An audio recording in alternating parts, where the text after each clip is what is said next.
Organized retail crime has a lot to do with an organized structure, a criminal element coming in and impacting various retailers. So for instance, the other day, Old Navy here in Destin was hit by an organized retail crime group. Granted, this group was only 2 people, but they came in utilizing a baby stroller, was able to get out of the store with roughly $3,000 worth of merchandise. Our units attempted to stop the vehicle fled at a high rate of speed, and we terminated the pursuit.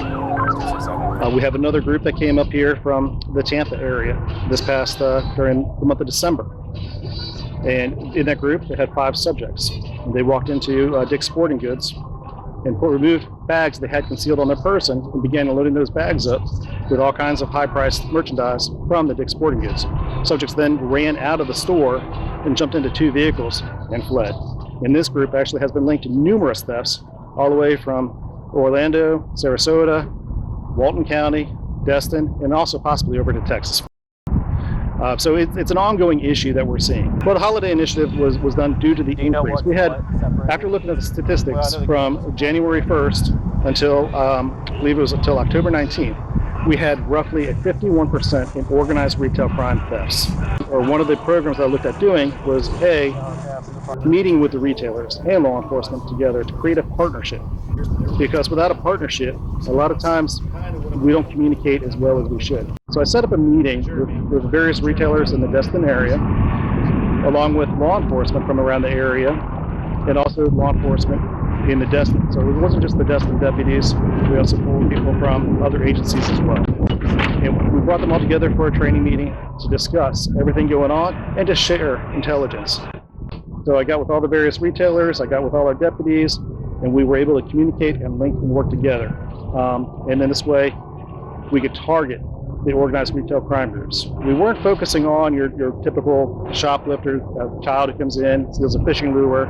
You know, these are groups that are doing grand thefts. A theft over $750, and a lot of times these thefts are much higher than $750 when they're working in a group, whether it be somebody distracting associates while somebody else steals, or coming in and doing snatch and grab thefts where they just grab what they can, do the load bags, or they take off running out the store. And we started doing that through the month of December.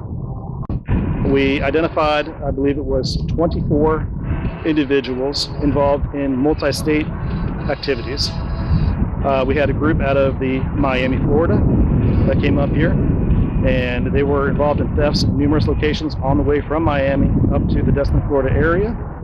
We also had a group from the Tampa area who had rented vehicles in Tampa using deceased individuals' driver's licenses, which they had altered. Additionally, they had fraudulent credit cards that they had created, and they came up here and they hit our store. Then the neighboring jurisdiction or 2 jurisdictions down, they had a case with them the same night. And then as I started digging into it, we have cases from all over the state of Florida, and working with another agency that has partnered with us, this group also has gone all the way over to Texas. Yeah, they look for the biggest bang for the buck, because when they're stealing these items, they typically sell them for about 50% off base value or market or the store value. So a lot of times these groups are going to go hit an Ulta, Sephora, Belk. You figure cosmetics, colognes specifically. They're very expensive anymore, and if you can go in there and they steal a $100 bottle of cologne, and they turn around, they sell it on, say, Facebook Marketplace, or they got their own little stores.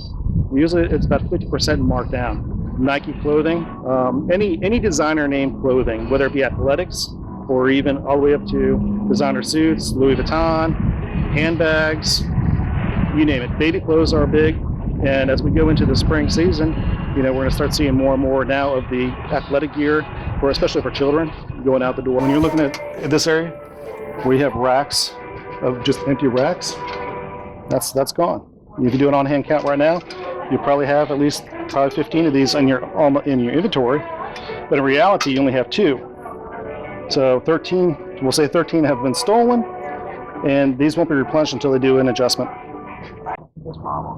You see something, you say something. That is the most important thing for anybody. It doesn't have to even be about retail crime.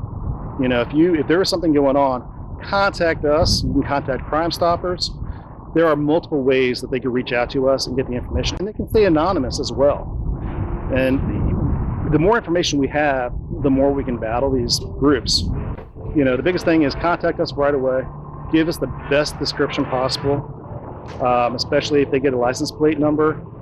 And the other thing too is, communicate with other retailers. It doesn't matter if you're Lowe's or Home Depot, Belk or Dillard's. If we continue to communicate between all the different companies, we're not doing it for any proprietary information. This is to save the bottom line of retailers, and additionally, save the prices from increasing.